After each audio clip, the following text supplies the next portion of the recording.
Sonic as a brand is probably in the best state it's been in since the late 2000s. We've got a string of successful movies, a new cartoon, the games are breaking series sales records. All in all, I'd say it's a pretty exciting time to be a Sonic fan. But for some reason, I can't shake this feeling that something about the newer games is off. I enjoyed Frontiers for what it was, but something about it just never sat right with me, and for a while I couldn't really figure out why. In pursuit of answers, and because I've lost control of my life, I decided to replay a bunch of older Sonic games to try and figure out what had changed between now and then. For the most part, my thoughts on these games have stayed pretty consistent over the years, and as time has gone on, I've come to appreciate more and more aspects of each respective game. But one game in particular stood out to me during these replays, and helped me come to terms with what I think the series is missing at present. That game, of course, was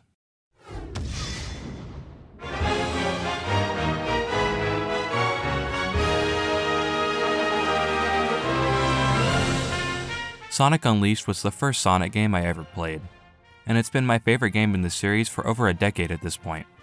I grew up primarily with the Wii version, so you can imagine my surprise when I later got a PS3 and realized there was a completely different version of this game I was already playing the shit out of. My 9-year-old brain was blown.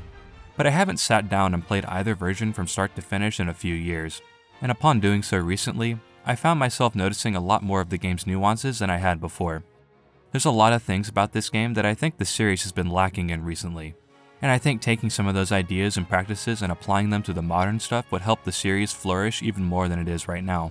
So let's take an extended look at Sonic Unleashed, and talk about why it still matters even 16 years after its release.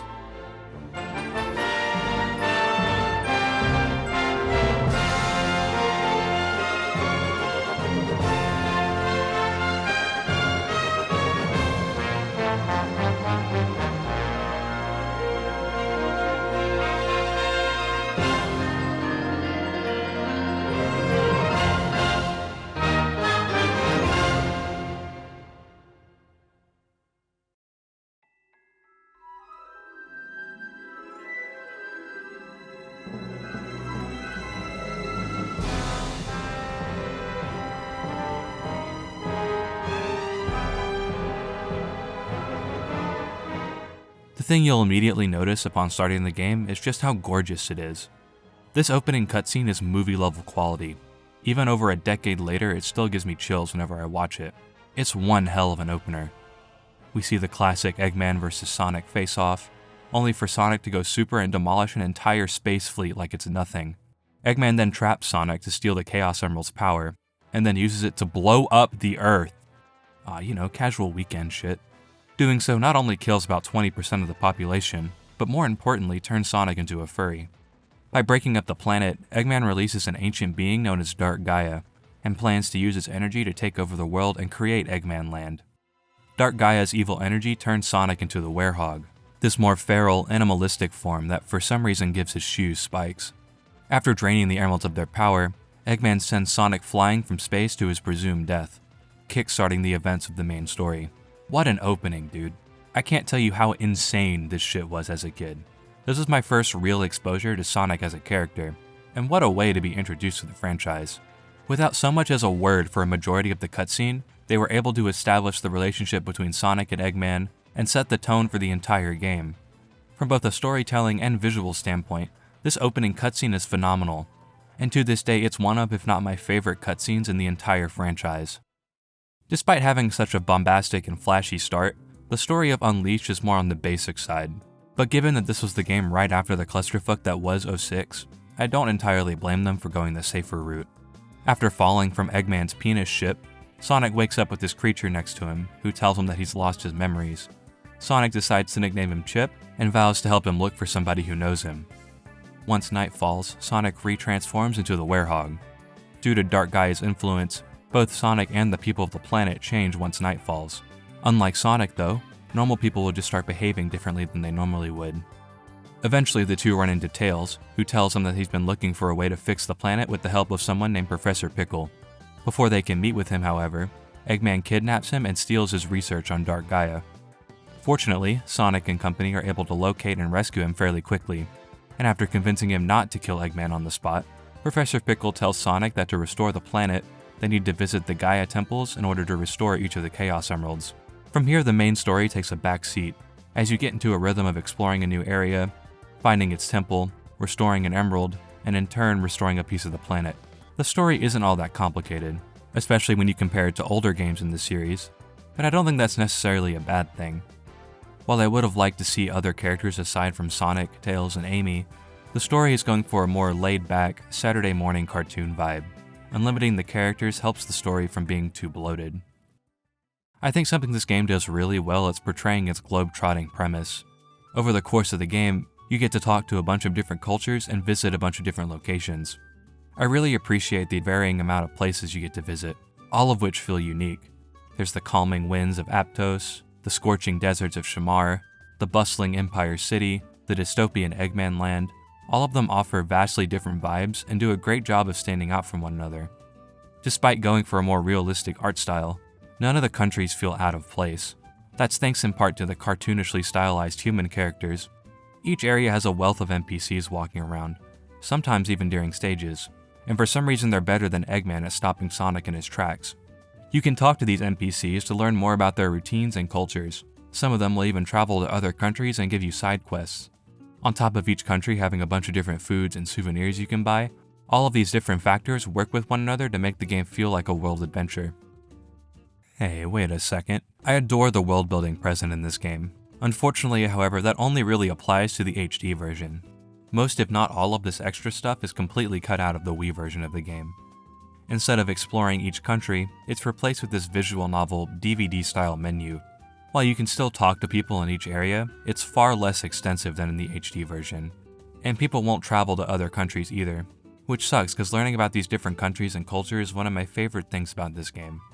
That being said, they did change some other things in the Wii version that I think was for the better. For example, in this version, to get into each of the temples, you have to find these tablets that act as keys. What's cool about this is that it's contextualized in-game. To get tablets, you have to talk to gatekeepers in each country, which I think is a neat detail. Dark Gaia's awakening is a reoccurring event in-universe, so I think it makes sense that there are people who are dedicated to helping combat it every time it awakens. My only real gripe with the story has to do with Chip. He's mostly harmless. He acts as comic relief for most of the game and has these cute little animations in all the cutscenes, but he doesn't really amount to much more than that. The topic of his amnesia is all but dropped after he and Sonic leave Aptos. It only comes back right at the end of the game when they find the last temple. Chip is pulled into a mural Mario 64 style and magically gets his memories back. He's apparently the light equivalent to Dark Gaia, and the two have been fighting periodically over thousands of years. They try to pull this thing where he now appreciates the Earth and its culture more now that he's had a chance to experience it with Sonic, but we don't really get to see a lot of that. You could argue that it's part of all the side stuff you can do in each area, but most if not all of that is cut out of the Wii version, so that plot point feels a little inconsistent across both versions. It's not a plot hole or anything, because that stuff he's talking about does technically still happen. I just think it would have been cool to see more of that integrated into the main story, so that the emotional impact was the same across both. Maybe he could have gotten a bit of his memory back at each temple instead of all at once, or there could have been some smaller scenes of Chip and Sonic just shooting the shit to develop their relationship a bit more. Especially since the impact of the ending is built off Sonic's relation with Chip, I think it could have made a nice difference. The story still strikes a neat balance between simplicity and entertainment. The game is more comedic in tone compared to the last few games in the series, but it still knows when to take itself seriously, so it manages to feel tonally consistent. It's something that I appreciate a lot more now that I've played games that come after this, like Colors and Lost World. I think it helps that all of the cutscenes are really expressive and such. Like Chip is always goofing off in the background of scenes, it's really cute. The attention to detail makes all of these cutscenes feel more dynamic, not just the ones with the flashy action set pieces, but also the ones where people are just sitting around and talking. I guess it's nice to see a story that's simple but still takes itself seriously for the most part, you know? But what kind of world adventure would this be if you just walked around and talked to people all day? Pfft, boring. So let's talk about the more divisive part of Sonic Unleashed. Sonic Unleashed is split into two different gameplay styles. You've got the high-speed platforming antics of the day stages, and the slower, more methodical, combat-oriented night stages. The two gameplay styles are pretty different from one another. You could even say that the difference between them is night and day. Please don't leave. Here we go!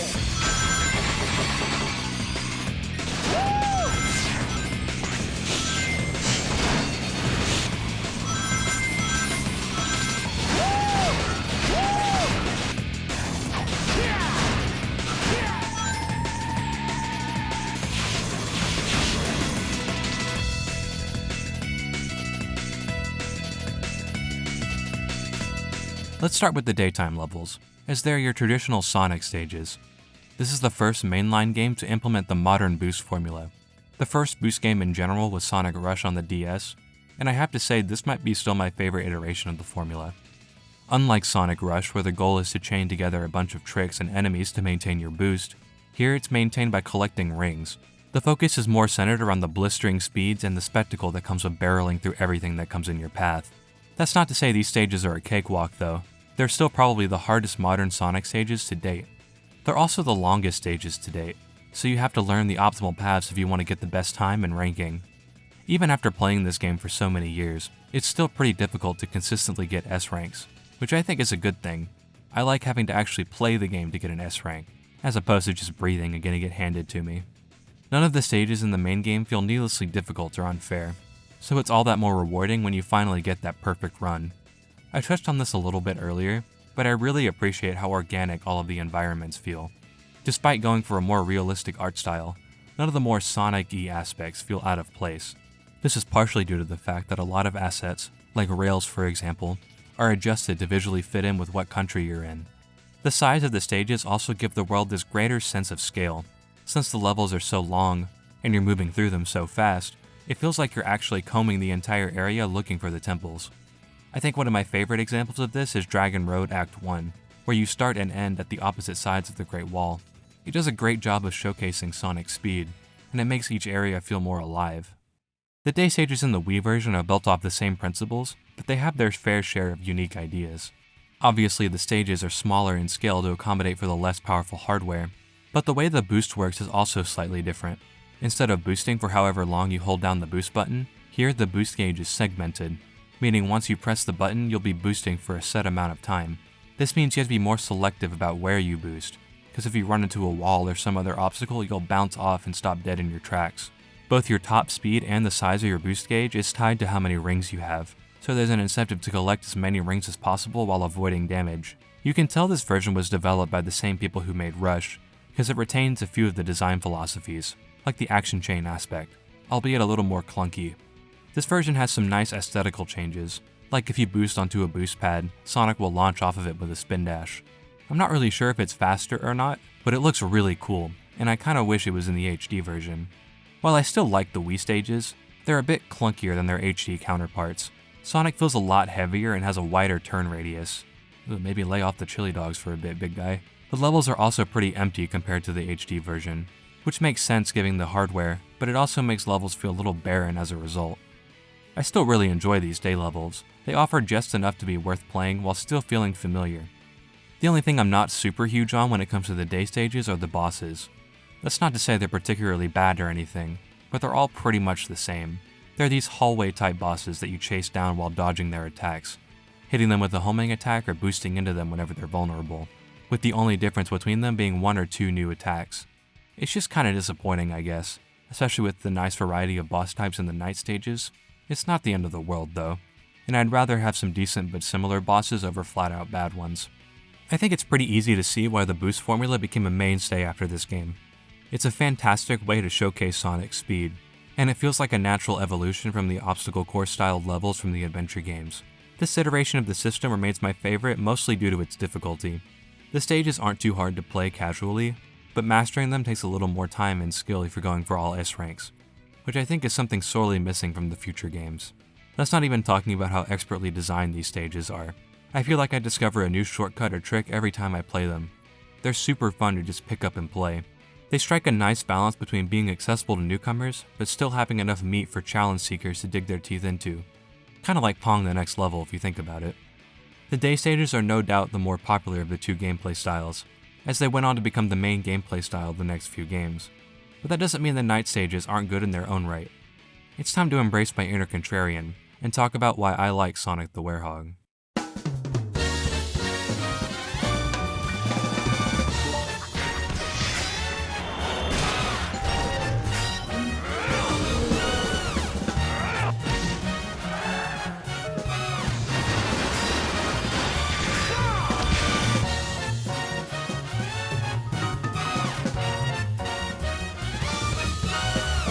The Werehog stages in this game get a bad rep, which is a shame because I've always been a fan of them.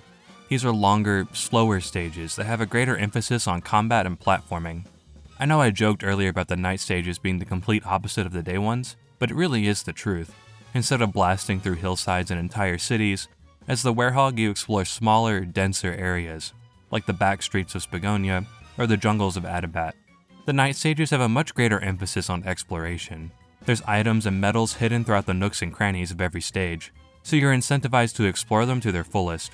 As the Werehog, Sonic turns into this more feral, animalistic state, so these stages have much more of a focus on combat. For some reason, they gave the Werehog these stretchy arms, but this might actually be one of my favorite aspects about the Werehog's design. Not only does it make combat more visually appealing, but it also opens up a lot of different opportunities for platforming.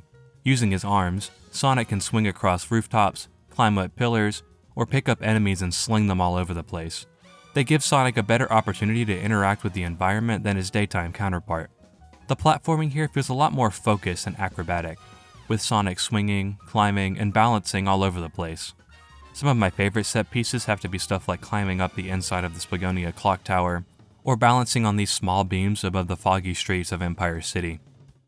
Combat is a major focus of these stages, and I think it's one of the game's better aspects. Sonic has two types of attacks: straight attacks, which are basically punches, and hook attacks, which are claw swipes. Using combinations of these two attack types will result in special attacks, and you can launch enemies into the air to get even more combat options. A lot of these attacks are flashy as hell. It never gets old seeing Sonic take out a whole group of enemies with a sweeping strike, or beat down on an enemy in the air followed by a devastating belly flop. When enemies are around half health, they become vulnerable to a critical attack. These QuickTime events see Sonic brutally beat down on the enemy, and if performed right, you're given extra experience and points for your score total. While exploring, you'll come across two factions of enemies, the Dark Gaia monsters and Eggman robots. These things come in all shapes and sizes, from basic soldier enemies, wizards, shield robots, giant ogres with clubs. The fucking bee. These guys can get pretty intimidating if they gang up on you, but thankfully by defeating enemies, Sonic can gain access to an unleashed state that increases his speed and attack power while also making him invincible. Using this at the right time can demolish pretty much any enemy, and it's awesome seeing them crumble under Sonic's might whenever you use it. There's a lot of variety in the combat, and once you get some of the later combos, you can string together some vicious attacks and knock enemies into next week. Despite being a secondary gameplay style, there's surprisingly a lot of depth to be had here, which makes it a lot of fun to experiment with. These stages are often criticized for not being real Sonic stages, which I never really understood. I mean, come on, Sonic is right there. One of the main appeals of Sonic from the very beginning has been the integration of player expression. The games give you a bunch of tools and the freedom to use them however you wish, letting you find your own ways to keep momentum and express yourself through your playstyle. While the series has shuffled through multiple different playstyles over the years, that core principle is present in almost all of them. And the few where it isn't present are usually considered the lesser entries. While it takes a different form in the Werehog stages, that core foundation is still there. There's so many wacky combos and movement options that you can use to string together flashy attacks, or even use to straight up skip chunks of levels if you know what you're doing. So while the potential for expression is there, I think there is one thing stopping most people from using it to its fullest, and that's the progression system. When you defeat enemies in this game, you're given experience points that you can use to upgrade both versions of Sonic. Normal Sonic's upgrades are pretty simple. You can choose between upgrading his speed or boost gauge. But with the Werehog, things get a little messier. He has 5 different areas you can put experience into. There's Combat, which gives you new combos, Strength, which gives you more attack power, Life, which increases your health bar, Unleash increases your unleashed gauge, and Shield increases the number of shield charges you have. On paper, I don't mind this progression system, but there's a huge disparity between the amount of experience you earn versus the amount they want for level ups. For your average day stage, you'll get anywhere from 1 to 5 levels, and night stages can range anywhere from 10 to 30 depending on the stage and how many enemies you defeat. So I decided to do a little math. I counted up all of the day and night stages in the game, and multiplied them by the average amount of experience you'd get in each one. Even with a very generous 5 levels for every day stage and 25 levels for every night stage, we come to just a little over 400 levels. While that might sound like a lot, to reach max level for both characters, you need over 1,000 levels. And this is counting every stage in the game, not just the mandatory ones. Now obviously it's not completely fair to expect to reach the highest level just by playing every level only once. But where it becomes an issue is when you look at how much experience you need to dump into each individual stat. A majority of the Werehog's combat options are locked behind the combat stat, and to max it out you need 186 levels, which is a little under half of the experience you earn by playing every stage in the game. So if you want to get the most out of the Werehog, you realistically only have about 200 levels to spread around the game's 6 other stats. It takes a few level ups to really see the benefit of the game's expanded skill tree. So what I think happens is a lot of people start to focus on stats that have a more tangible benefit, and then are stuck with a simplistic skill tree for most if not the entirety of the game. Which sucks because there's a lot of combo potential in the skill tree, but because of the way the progression system is laid out, not many people are going to be able to take full advantage of it. Now this isn't taking into account some of the extra missions and food items that give you experience, but even then you're only getting about 1 to 2 extra levels per mission. And the food items have varying returns unless you go out of your way to grind the ones with higher EXP yields. What's worse is a lot of the later stat increases can require upwards of 50 to 99 levels, which is insane by the way, so if you do go out of your way to grind, you're stuck playing the same few levels over and over just to raise one stat, unless you go out of your way to use an exploit like Wento's trick to grind a fuck ton of rings. Let me put it this way, last time I played the game I went out of my way to do all of the optional content, which includes doing the hot dog missions. These missions require you to play each stage multiple times under a certain restriction. I think it's 9 times for every day stage and 6 times for every night stage. Even after doing all of these challenges for every stage, and eating the experience items you get for completing the missions, I still didn't have enough experience to max out the Werehog.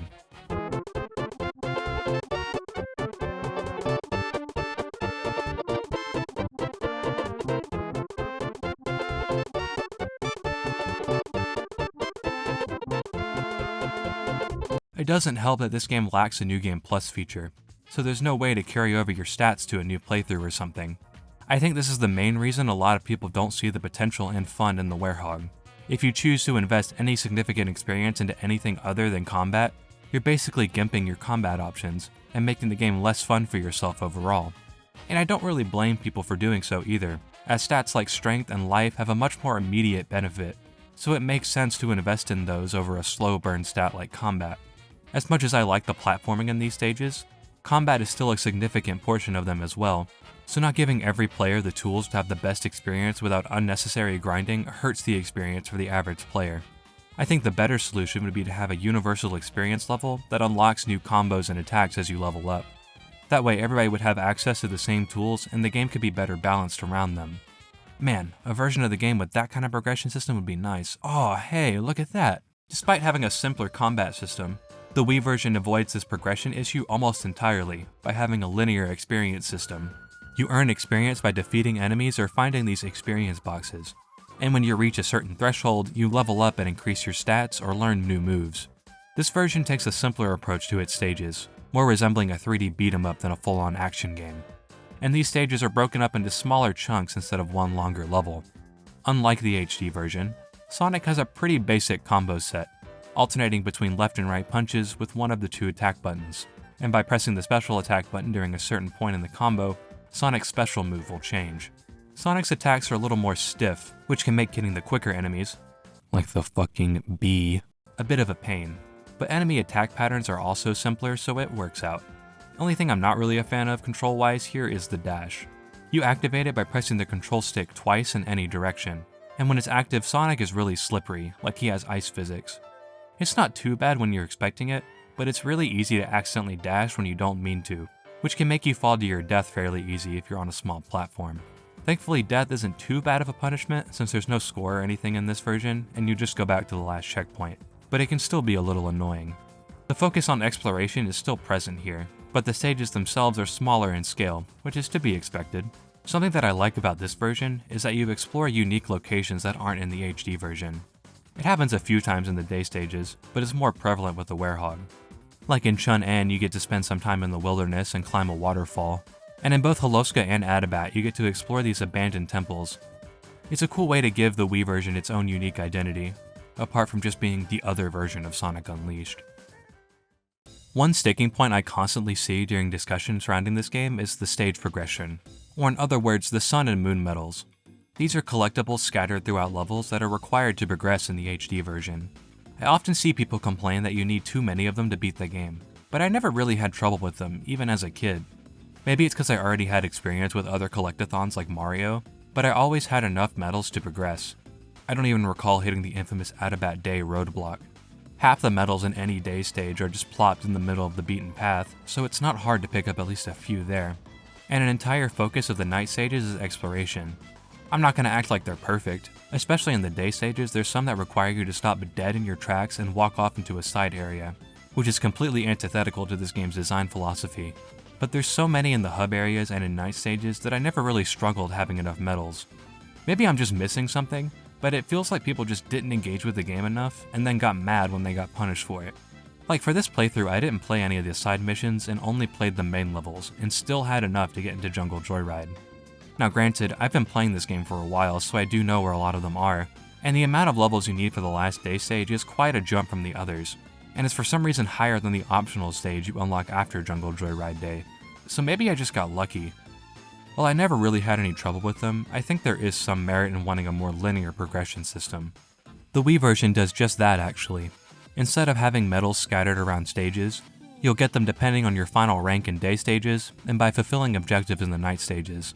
Things like completing the level in a certain time frame and with a certain amount of rings and experience points. On top of being easier to collect, they're also not used for unlocking levels. Instead, you use them to open these bonus doors in the Gaia gates. These bonus rooms house little platforming or puzzle challenges that reward you with items and extra lives. I think the best of both worlds will be having a linear level progression system like the Wii version, and keeping the medal hunting stuff for unlocking extra stages. That way you can still progress without hunting medals for too long, while also keeping the incentive to collect them. There's just something about Sonic Unleashed that makes me happy whenever I play it. While the HD version is my preferred way to play, I think the Wii version still has a lot of unique ideas that set it apart. It might have less stages and less effective world building, but it makes up for that with some unique areas and better game progression. It could just be my nostalgia talking since it was my first Sonic game, but I still think there's a lot of cool ideas there, and there's a lot of merit in still playing it. This recent playthrough gave me a new appreciation for the Werehog stages. While I never really hated them growing up, experimenting with all the different combos and movement options was a really fun experience. One that I don't think a lot of Sonic games could replicate.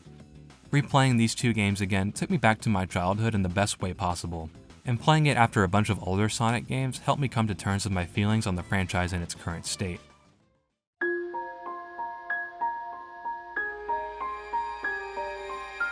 I think the main thing that sets the older games apart from the newer ones is this sense of confidence, and I think Unleashed is the embodiment of that. From the very moment you start Unleashed and watch that opening cutscene, you can tell that Sega cared about the product they were putting out, which is one hell of a statement to make considering this was when the series was at its lowest point. It's apparent in almost every other aspect of this game as well, from the insanely detailed cutscenes, breathtaking visuals, innovative gameplay, and banger soundtrack. I'd argue that this is the last Sonic game to really feel like a big AAA title. Every game after this seems to get smaller and smaller in terms of scope. While on paper that's not entirely a bad thing, Generations and Colors, for example, are still some of my favorite games in the series, I do think it's telling we still haven't gotten something on the scope of Unleashed even as we're 16 years out from its release. When you look at games like Lost World and Forces, it's pretty easy to tell that they weren't given the love and attention they needed to reach their full potential. Neither game feels confident in its own ideas, evident by Lost World bouncing you between gimmick after gimmick, and Forces being like 3 hours long. While Frontiers was better off than these two games, I believe this sense of unease is still present there as well. There's a lot of aspects in this game that feel wishy-washy in retrospect. Reusing old level design in a majority of the cyberspace stages is an obvious example, but then you have things like the flat side story cutscenes that are just characters talking at each other, the nothing burger of a story, or the blatant reuse of assets, which is especially noticeable in the latter half of the game. Not even the main gameplay loop is safe from this, which sucks because on paper it should be really strong, but I rarely feel the need to properly engage with it. Why should I bother going out of my way to fight guardians and play cyberspace stages when I can just run in a circle or fish for 10 minutes to get the items I need to progress? I'm not trying to say that Frontiers is lazy or anything, but this lack of commitment makes the game feel aimless in a lot of areas. I don't think a company that was confident in their product would have felt the need to fudge the total number of islands to make the game seem bigger than it actually was before release. I enjoy playing Sonic Frontiers in the moment, but as time has gone on, I find myself thinking less and less about the game, which is crazy because I think about this franchise on an almost daily basis. Because the game is so afraid to commit to anything substantial, I feel like it doesn't really have an identity of its own. Outside of the crazy boss fights, nothing about the game feels particularly unique. Even the worst Sonic games have the balls to go all in on their ideas, and that makes a majority of them memorable, for better or for worse. For the past decade, the series would take 1 or 2 steps in the right direction, but then never really do anything with those innovations. It feels like Sega hasn't been all that confident in the Sonic games for a while, and it's affecting the way the games are developed. Frontiers is definitely a step in the right direction, and if the free content updates that address player feedback is anything to go by, they're definitely aware of the game's lesser qualities. But what I think the series needs most right now is Sega putting everything into a game again. Especially if they're going to keep leaning into the shonen anime aesthetic, killer presentation would go a long way to making the series stick out again. God, can you imagine a boss fight with half the visual flair as the Unleashed opening? I think that's a part of the reason people still talk about Unleashed. It's just got the sauce. To this day, it's the best looking Sonic game, to the point that it took 2 whole console generations for technology to catch up and run it properly. The game is also responsible for introducing the boost formula the series is still using to this day.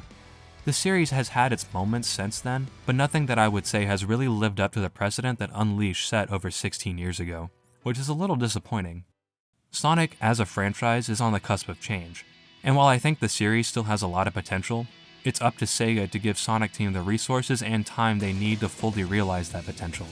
And with how successful the series has been as of late, they definitely have the resources to make something truly special. The series has a habit of constantly bringing back old levels and stuff, but instead, I think they should look back and try to recapture that sense of confidence and boldness those older games exuded, and go nuts with it. Sonic Unleashed set one hell of an impression as my first Sonic game. It showed me that Sonic, both as a character and as a brand, set itself apart by not being afraid to push the boundaries, whether that be through its gameplay, its presentation, or everything in between. If Sega is able to recapture that boldness, I think the franchise would finally be something truly special again. They just might finally be able to live up to those endless possibilities. I should have known you'd still be alive, you stubborn little hedgehog! Looks like things have gotten pretty ugly. There's no way Sonic will let it end like this! If we act now, we may be able to restore the My planet. memory is back now, and I mean, there's no reason for you to come along, so... Do I need a reason to want to help out a friend? I see it, and now it's all within my reach.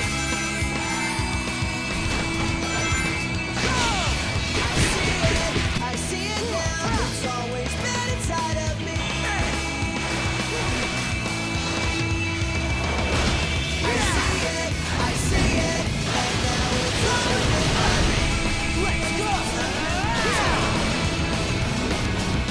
I see it now, it's always been inside of me. Never feel so free, and it's possibility.